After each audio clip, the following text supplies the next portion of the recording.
China nagbabala sa Japan at Pilipinas, mga tol. Ano to? Pag-usapan natin. Samahan ninyo ako, mga kapatid. Audio Jungle.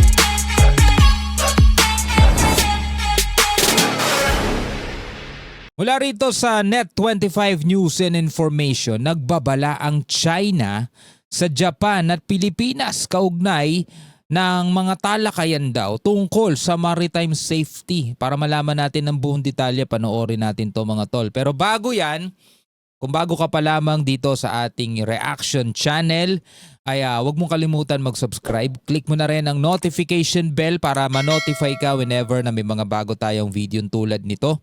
Alright, so wag na natin patagalin pa. Panoorin na natin to, mga tol. Hasang nagbabala ang China laban sa Japan at Pilipinas kaugnay ng kanilang maritime safety talks. Safety talks na nga, nagbababala pa ang China. Ayon sa Chinese Foreign Ministry, hindi dapat umanong gamitin ng anumang bansa ang mga pagpupulong at kooperasyon upang maging target ang isang bansa o sirain ang interes ng ibang mga bansa. Upang sirain ang interes ng ibang mga bansa, sabing ganon. As if naman na wala silang sinisirang interes. So, alam niyo, mga tol, no?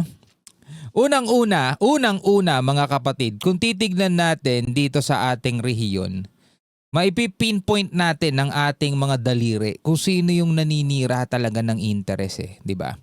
Kung pag-uusapan natin international law, UNCLOS, di ba? United Nations Convention on the Law of the Sea.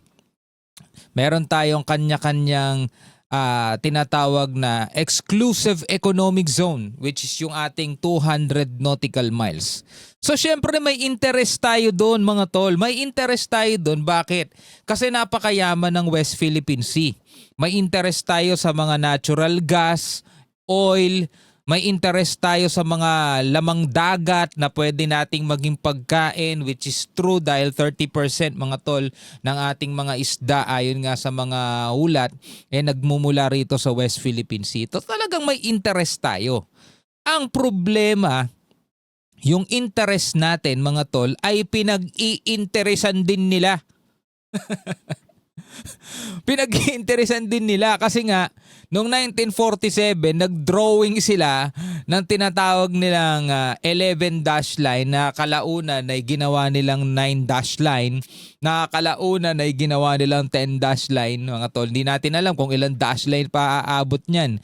Kahit na hindi yan kinikilala ng international law, at noong 2016, mga tol, natalo sila ng Pilipinas sa korte sa The Hague sa Netherlands, sa Court of Arbitration, pinawalang bisa yung kanilang 9 dash line, mga tol. Ayaw nilang kilalanin, ayaw nilang tanggapin na talunan sila, at ang ginagawa na lang nila, binabraso nila tayo sa pamamagitan ng puwersa, which is hindi naman talaga nating maikakaila na alam nating napakalakas ng puwersa nitong bansang to. Napakarami nilang barko na talagang kaya nilang magpadala ng 10, 100, 200, no? Sa isang barko natin kaya nilang tapatan agad-agad ng 10 eh. Yung isang pinakamalaking barko natin kaya nilang tapatan ng 2 ulit na mas malaki. Diba? Meron silang mga submarine. At bilang patunay na talagang may puwersa sila, mga kapatid, mula noong 2012, sinakop na nila yung Scarborough Shoal at ayaw na nilang bitawan yan. At isa pa sa mga patunay na malakas sila is yung kaya nilang magpatayo ng mga artificial island. No? Ngayon, sinong interes o kaninong interes ang nasisira at sino ang sumisira ng interes? Di ba? Tinawag din ng Beijing na malaking hakbang o maling hakbang Maling hakbang? ang mga pagpupulong ng mga kinatawan ng Tokyo at ng Manila. Wow! Wow! Maling hakbang ang pagpupulong ng mga kinatawan o representative ng Tokyo at Manila. Anong karapatan nila para sabihin yun na maling hakbang? So parang sinasabi nilang sila lang ang tama.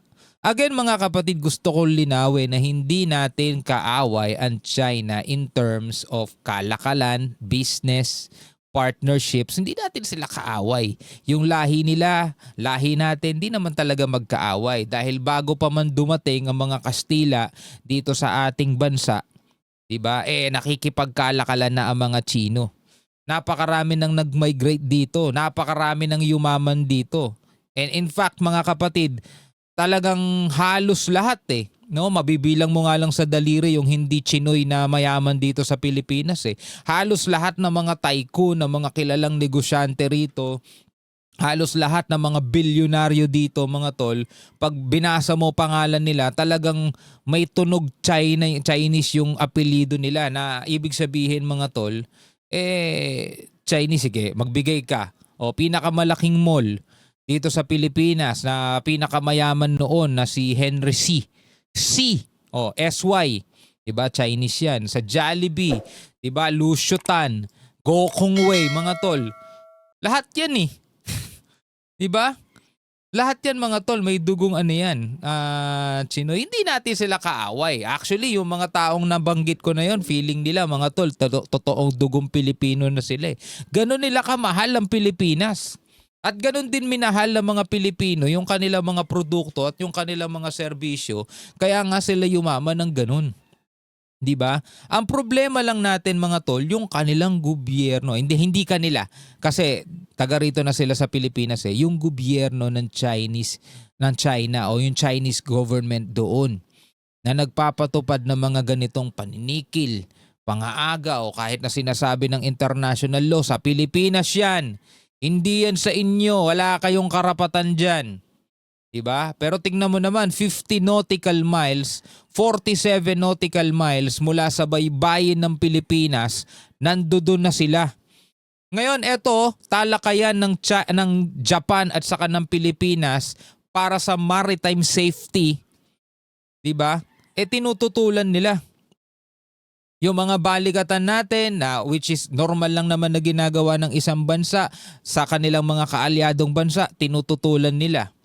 Yung mga ginagawa nating pagsasanay, tinututulan nila, pero yung kaalyado nilang North Korea na nagpapalakas ng nuclear, nagpapalipad ng missile paulit-ulit, hindi naman nila kinukundin Hindi naman nila pinapansin. Diba? Ano ba tawag doon? Hipokrito. No? Ganun.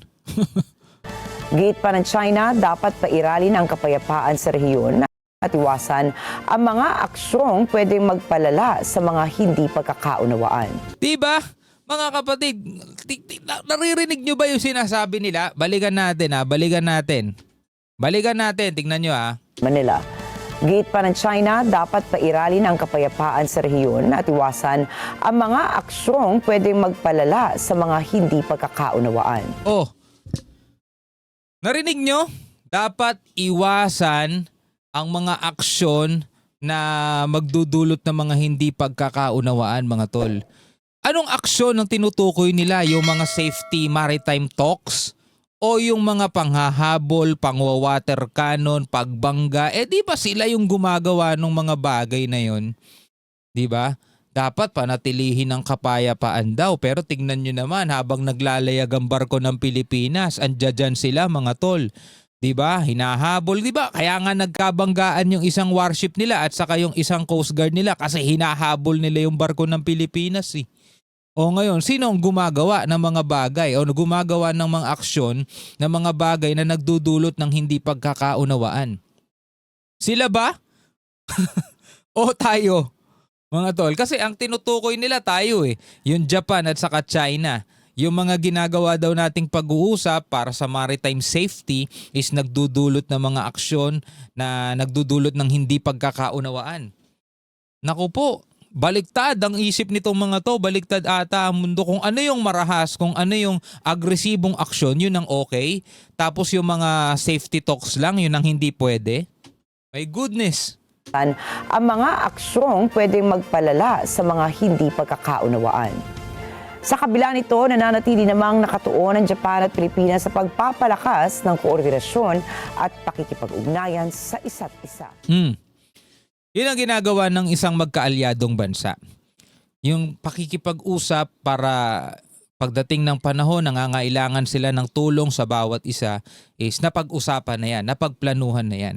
Ngayon, ang sinasabi ng China mga tol, balikan natin to kasi dito ako naaano talaga eh. nila. Gate pa ng China, dapat pairalin ang kapayapaan sa rehiyon. Dapat pairalin ang kapayapaan sa rehiyon. Tanong mga tol, nakikita ba natin yan sa kanila? Diba? May video nga sila eh. Philippine Coast Guard! This is China Coast Guard! Diba? Kung i-radio challenge nila tayo at ipalayasin nila tayo sa sarili nating exclusive economic zone, yun ba ang yun ba ang kapayapaan? My goodness talaga. Ano kaya masasabi ng mga pro-China rito, no? Ewan ko kung paano pa rin nila nagagawang maipagtanggol, no?